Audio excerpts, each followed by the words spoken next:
ॐ भूर्भुवः स्वः तत्सवितुर्वरेण्यं भर्गो देवस्य धीमहि धियो यो नः प्रचोदयात्। ॐ शान्ति शान्ति शान्ति. Dear friends, today I will talk about a brief introduction to the Upanishads. What is the meaning of Upanishad? What is their importance? And what are the important terms used in Upanishad? I will explain briefly. The Upanishad constitute the end part of the four Vedas, namely the Rig Veda, Yajur Veda, Sama Veda and Atharvaveda. Hence they are also known as Vedanta, meaning end part of the Vedas, the last part of the Vedas. They represent the highest thought of the Vedic religion and so also Hinduism. The Vedanta school of philosophy is derived mainly from the knowledge of the Upanishads only. It has many branches such as the Dvaita, Advaita, Vishishtadvaita, Dvaita, Advaita and so on. All these schools acknowledge Brahma as the highest supreme reality and the whole creation as his manifestation, emanation or projection, representing the alternate reality or the illusion, that is Maya. Understanding Brahma and our relationship with him is crucial to spiritualize our lives and achieve liberation by practicing dharma and exemplifying God's eternal duties upon earth. See, Brahma and Atma. Just try to understand. Water. Water you take from ocean, sea, a pond, a well, or just one glass of water. The constituent part of water are 2 atoms of hydrogen and 1 atom of oxygen. Same way, soul and Brahman cannot be separated, as water contained in a tumbler or water contained in a vast ocean is same. Same way, our soul and Brahman, God is same. So, very simple thing, but very important. The meaning of the word Upanishad. What does the name of a Upanishad stands for? 2 possible traditional meanings have been ascribed to the word Upanishad. According to the first, Upanishad means sitting near or down. One is the preceptor, guru, teacher, and the other one is the pupil, the disciple or shishya. So when the shishya is sitting near to his guru, we call a teaching is given to the pupil who is sitting nearby to his guru. It refers to the way the Upanishads were taught to the students in ancient India. The knowledge of the Upanishads was confined to a few teachers who were either Kshatriyas or Brahmanas. They directly passed on the knowledge in person to a few select students according to their merit and under an oath of secrecy. Since the knowledge was taught to students who sat near the master at a lower level or at his feet, while the master sat on a higher seat, that is asana. His teaching was called Upanishad. That means teaching imparted to a student who is sitting near to the percept. Since secrecy was associated with the teachings, the knowledge of the Upanishad is also known as the secret knowledge, good knowledge, at most secret knowledge. That is ati good. Why it is secret? See, anything which cannot be seen or felt by our organs of knowledge, so that is secret, because we believe things which can be seen by our eyes or can be experienced by our sense of organs. Otherwise, everything is secret only.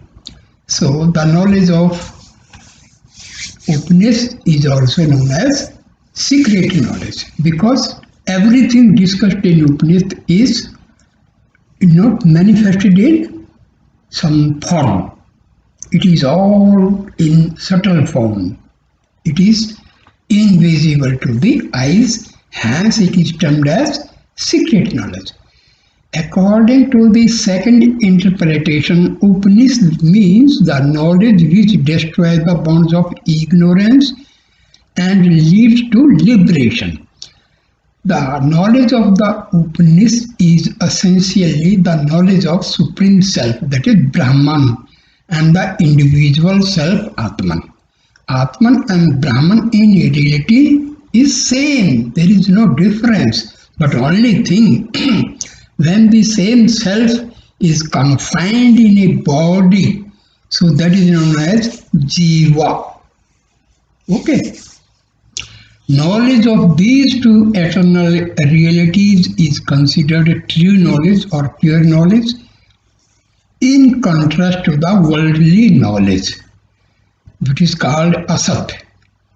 The real knowledge of soul and Brahman is sat. Sat means that is true. And worldly knowledge, that is called asat, secular knowledge, that is, which is temporary and which leads to ignorance, delusion and bondage to the cycle of birth and death. Since the knowledge of the Upanishad destroys ignorance, it is considered liberating knowledge. In his commentary on the Taittiriya Upanishad, Sri Shankaracharya suggested that Upanishad means that which led to the highest bliss. What he probably meant was that the knowledge of the Upanishad would lead to eternal bliss by destroying bondage and suffering. See, the basic nature of our soul is bliss. So when we can realize our soul, we are entering into the eternal bliss treasure. Simple thing. Bliss and soul, same thing. There is no difference between our soul and bliss, because the very nature of soul is bliss and eternal peace. A third interpretation is also possible, which lead to the same meaning. Upa, which is usually used as prefix to a verb or a noun, has several meanings. It means an advice or the instruction of a teacher, reverence or worship, and nearness or proximity in space, number, time, or degree. Traditional interpretations of the Upanishads take the last meaning into consideration. If we go by the other meanings, Upanishad means an instruction or advice by a teacher, in close proximity from a higher ground of awareness to students sitting below, regarding the destruction, shad, of ignorance, bondage, etc. Knowledge and ignorance. The two types. See, knowledge means that when we realize our soul, we realize God, Brahman. That is the knowledge. And unless we do not realize soul, God, so we are in ignorance. So The two types of knowledge are mentioned in some Upanishads, such as the Isha Upanishad and even in the Bhagavad Gita, which is considered by some as an Upanishad in its. See, our Vedanta has three basic parts. One is Upanishad, second is Brahma Sutra, and the third is Bhagavad Gita. So all these three constitute the knowledge of Vedanta. They are the knowledge of the rituals, Karma Kanda, and the knowledge of the liberation, that is Jnana Kanda. They are also alternatively described as Vidya and Avidya, knowledge and ignorance. Vidya is the knowledge of the self, that is Jnana Kanda, which leads to liberation and immortality. Those who attain it go to the world of Brahma by the sunlit path of important gods, Devyana.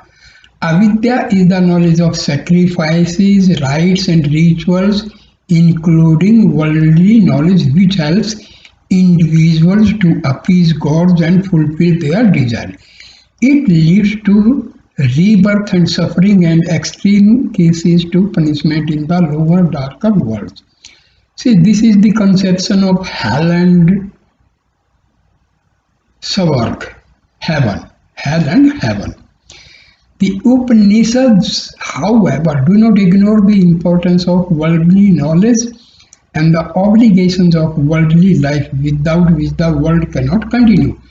By renunciation of worldly life alone, one does not have to practice spirituality to achieve liberation. One can live the life of a householder and still achieve the same goal by leading a wholesome and virtuous life. Hence, they urge people to practice balance and moderation and pursue both types of knowledge. One should pursue worldly knowledge, that is avidya, to perform obligatory duties and ensure the continuation of the words and the family lineage. Once those obligations are met, one should pursue spiritual knowledge, vidya, and strive for liberation. Now, what is the importance of Upanishads in Hinduism? The Upanishads played an important role in the evolution of ancient Indian thought. Many schools of Hindu philosophy, sectarian movements, and even the later day religious like Buddhism and Jainism derived richly from the knowledge contained in them. Hinduism owes its philosophical depth to the knowledge of the Upanishads only. Otherwise, it would have remained a religion of superficial rituals and rites and become vulnerable to superstition and obscurantism. Indeed, they were largely responsible for its popularity and philosophical intellectual appeal. If today Hinduism is able to attract the attention of many contemporary thinkers and scholars from diverse backgrounds, not only from India but elsewhere, the credit goes mainly to the spiritual and philosophical knowledge of the Upanishads and their ageless wisdom. Regarding them, Schopenhauer commented thus: the access to the Vedas by means of the Upanishads is in my eyes the greatest privilege which this still young century may claim before all previous centuries.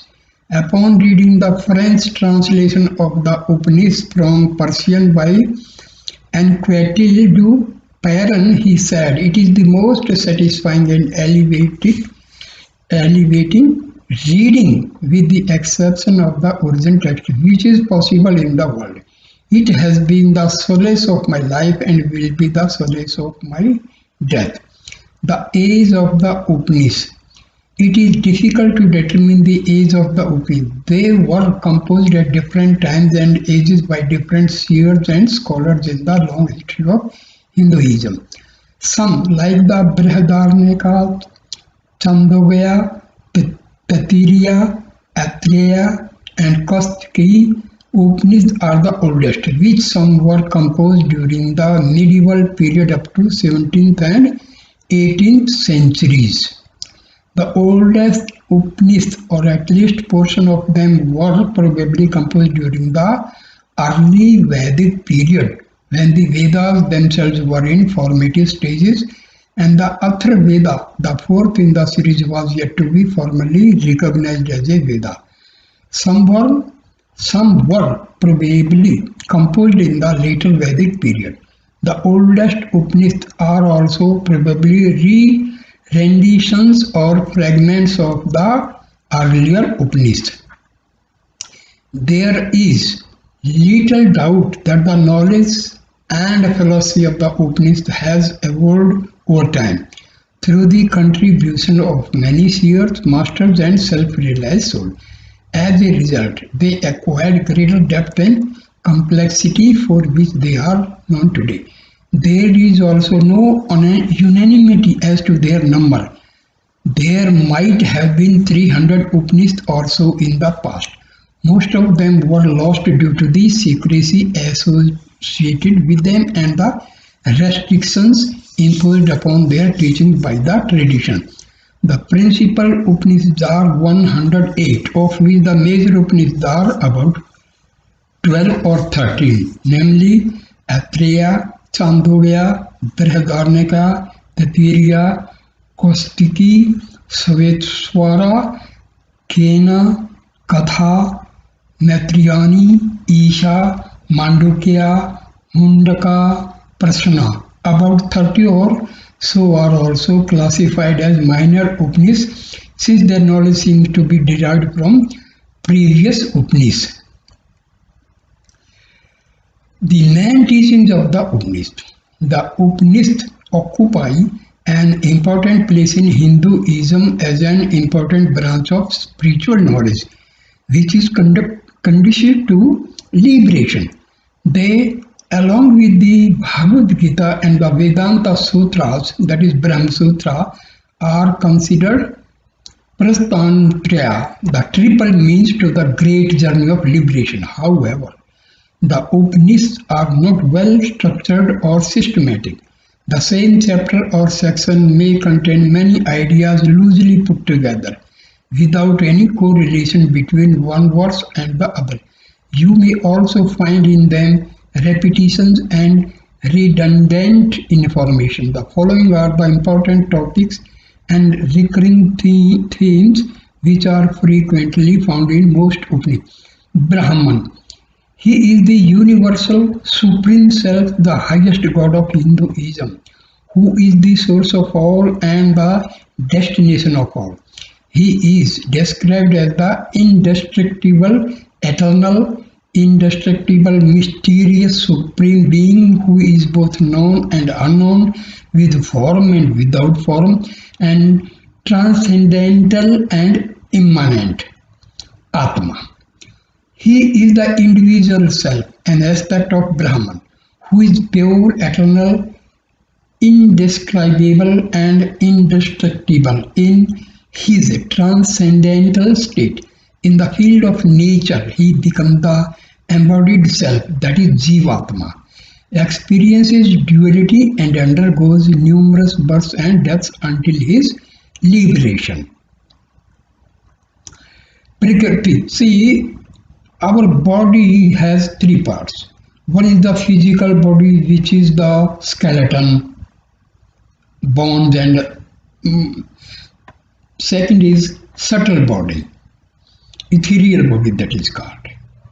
That is your mind, your intellect, all these things, prana, upaprana. So this constitutes the subtle body, ethereal body.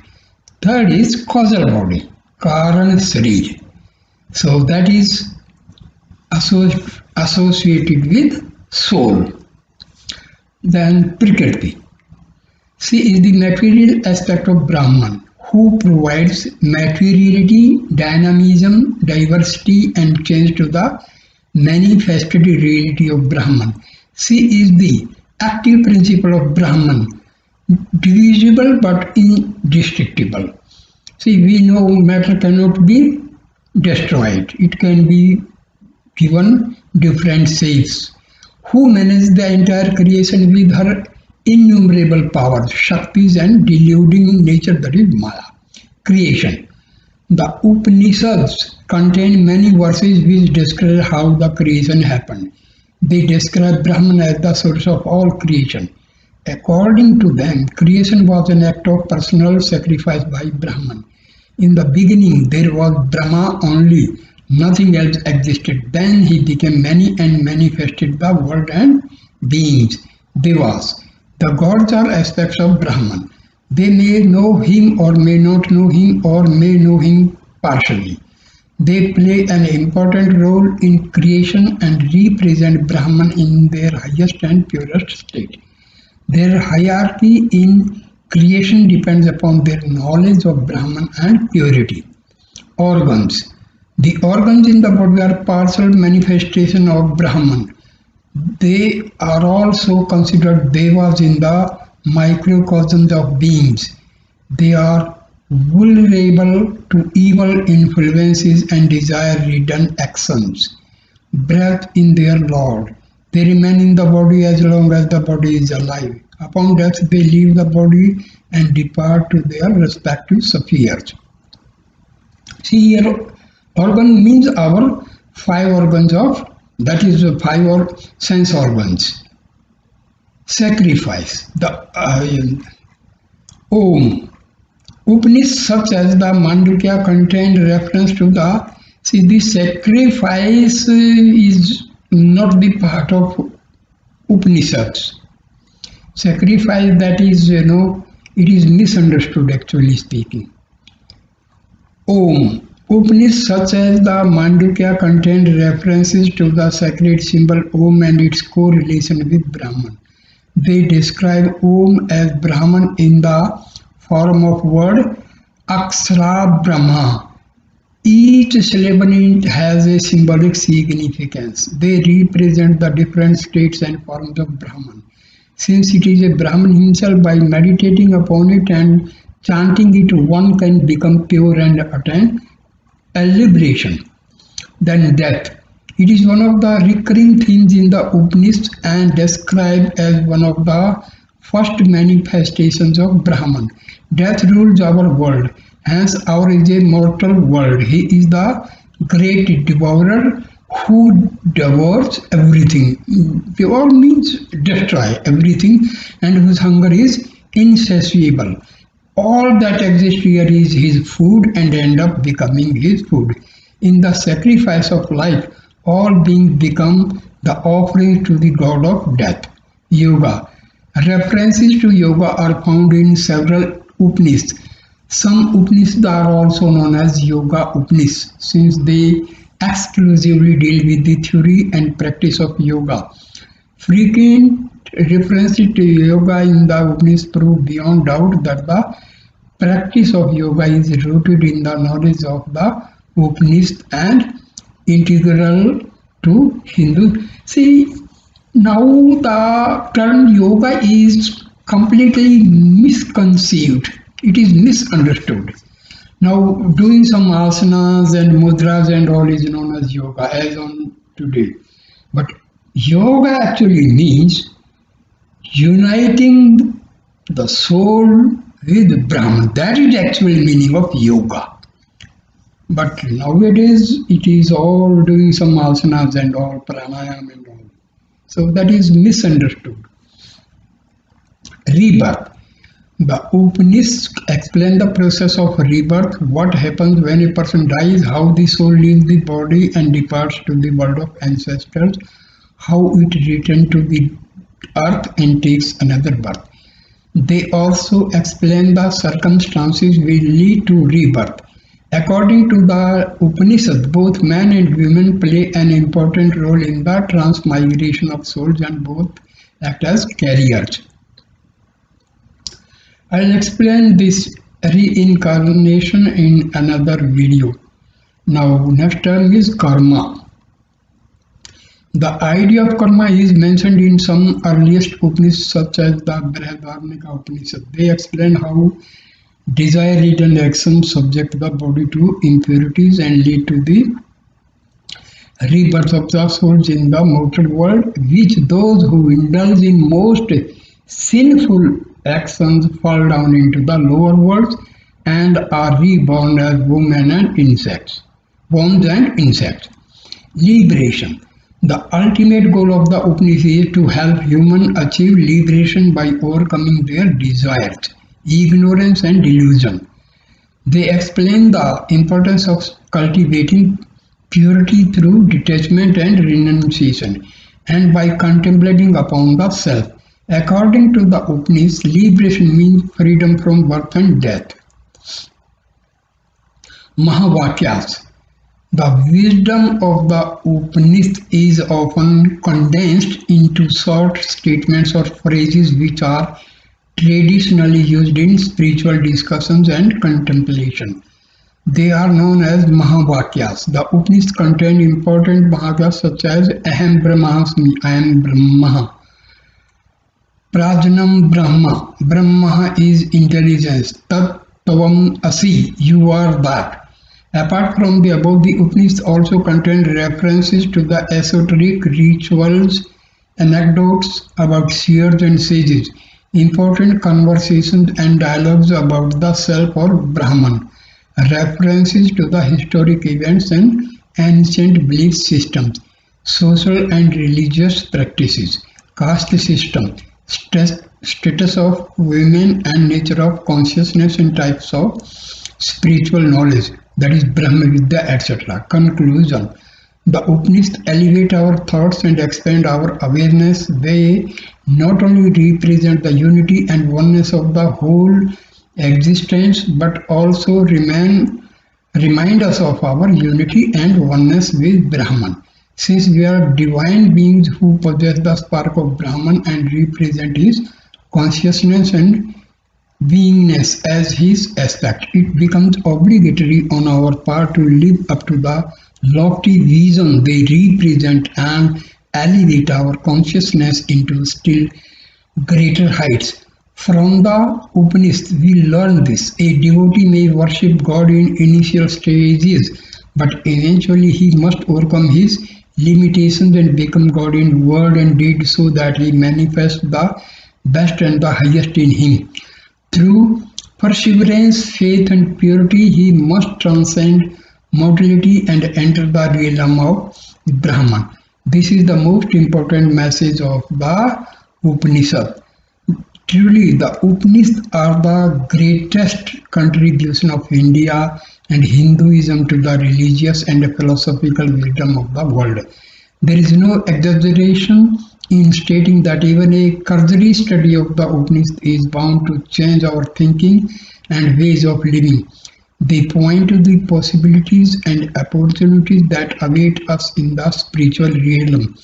Unfortunately, although the knowledge of the Upanishads is now freely available to all, many Hindus still tend to focus on the knowledge of the rituals rather than the knowledge of the Upanishads. It is probably how the world is meant to be, as the Bhagavad Gita suggests. Out of millions of people, only a few people inspire to pursue the knowledge of the self and liberation.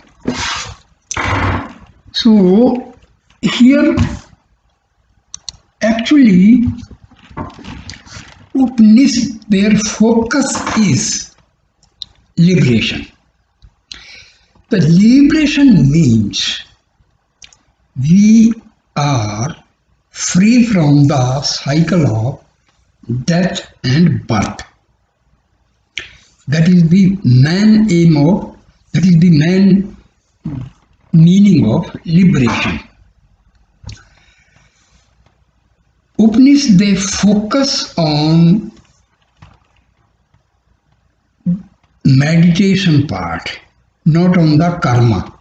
As per Upanishad, karma and liberation both are not much correlated. See, people they go for charity and all, so these things they purify our mind, our wisdom. But for liberation, we have to destroy our ego. That is the most important part. Because in day-to-day life, we are related to people through our ego, through our mind. Soul of each individual is same. The basic nature of soul is bliss and eternal peace. So our day-to-day connection with other people is through our ego. Now ego means false I. We have two types of I. One is the true I, that is our soul. The other one is the false I, that is our ego. Now this ego is nothing but ignorance. When we identify ourselves with the body, so this identification of I with the body is known as ego. So we have to destroy this ego. All these subtle impressions collected in the previous births constitute our chit. Impressions are stored. So our day-to-day work, what we do, that is known as karma. See, karma, when we think about something, repeatedly think about something, then it constitutes our subtle impressions, what we call as sanskaras. And these thoughts, they embedded in our chit, and we call them as vasanas, propensities. These vasanas are completely controlling our life. See, sometimes we may determine not to do this thing, that thing and all, but we are compelled to do the same thing. Why? Because we are completely controlled by our vasanas, completely controlled by our sanskaras. That is the main thing. So, in Western psychology, people they say conscious mind, subconscious mind, unconscious mind, superconscious mind. When we discuss something with other people, that time our conscious mind is working. See, we may promise to do something, we may determine to do something, that is with the help of our conscious mind, but finally we find that we are not able to do the thing what we have promised to do. Why? Because our actions are controlled by our subconscious mind. Dear friends, this subconscious mind is nothing but our soul. Remember this. This is a very, very tricky question. Our mind is nothing but the repeated thoughts arising from the soul constitute our mind. So there is nothing like that subconscious mind, superconscious mind, unconscious mind. When we are talking in awake position, when we are awake, That time we discuss, we think, we describe so many things. That is our conscious mind, that is mind. But our actually source of power for the mind is our soul. Each and every part of our body derives power from the soul. Even pranas, they are source of pranas in our body is soul. For each and every part of the body that is driving the power and force from the soul only. So that is the very basic thing. So what we have in mind, we must destroy our ego. The conception of identification of the I with the body, that is ego. We have to destroy this conception. Then only we can realize our soul. Until unless we destroy the ego and mind, we cannot realize our soul. That is the basic purpose. When the ego is destroyed, mind is destroyed, and we are completely vanishing our tamasic and rajasic basic natures and enter into the sattvic nature. See, sattvic nature, all spiritual people, advanced spiritual people, their nature is sattvic. Our complete nature, is divided into three parts. One is rajasic, then tamasic, rajasic, and sattvic. People who are called holy, who are called sages, who are called mahatmas, their nature is sattvic, means associated with purity and truth. Tamasic means people who are completely indulging this worldly affairs, worldly life. Those they are tamasic in nature. They are not worried about who is God, what is soul, and all. They are nowhere near to the spiritual and religious aspects. Then Rajasic means people who are, more worried about their name and fame.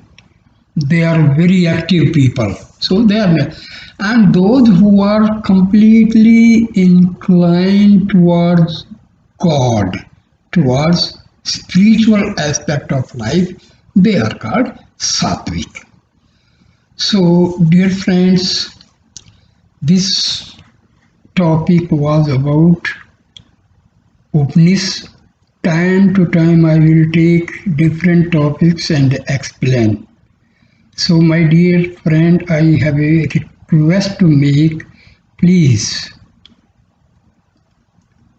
comment, like, share and subscribe my channel. Thank you. Om Shanti Shanti Shanti.